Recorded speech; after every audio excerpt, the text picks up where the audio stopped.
What I'm going to show you today is a way that we can look at using multiple breaths in, multiple breaths, out. Oh no, that was a disaster.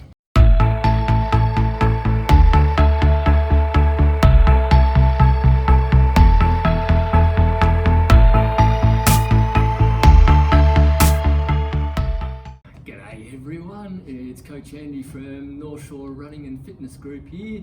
Today we're going to talk about a pretty important topic, one of the most important sources of fuel that you're going to do for your long runs, short runs, any run for that matter, and that is good old oxygen. One of the things that people always ask me quite often when running is that I really struggle with my breathing. I can't get a good rhythm. I feel like I run out of breath before I run out of strength in the legs. How can I overcome that? So what we're going to today look at is a few things, is how we can control our breathing so we can get ourselves into a position to be comfortable with it, and also just understand what's happening as your body is adapting to that demand that the muscles are going to be making. So you've probably heard on occasions people talk about this concept of oxygen deficit. With our long duration runs, what we're suffering from there is that we start to run, we run from cold, and all of a sudden the muscles are making demands and saying, feed me, feed me, feed me, and our cardiorespiratory system is going, whoa, hold on a second, I haven't got a chance to catch up yet. And that's where we're in that deficit. The demand is up, the delivery is down.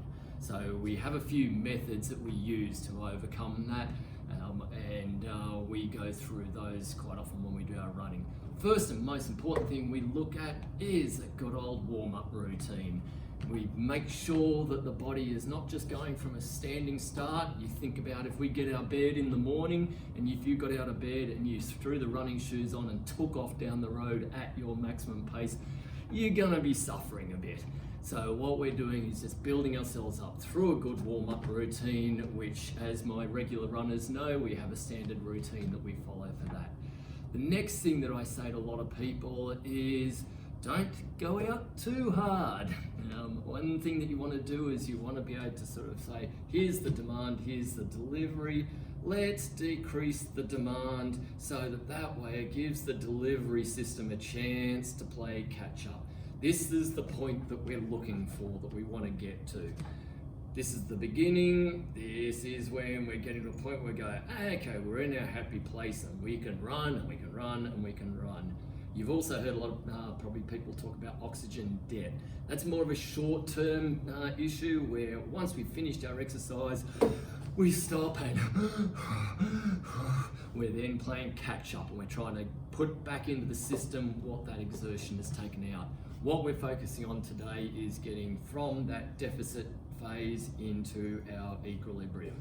And dare I say it, the last one, which I cop a lot of flack from a lot of people for good reason, is suck it up. If you understand what's happening and the adaptation that the body's going through, you can start your run, you go through your warm-up as always, you go through a bit of a build, and then once we start running, if you're starting to feel a little bit out of sorts, work your way through it, and eventually, as long as you don't over-deliver on the demands, you should get that equilibrium coming into place.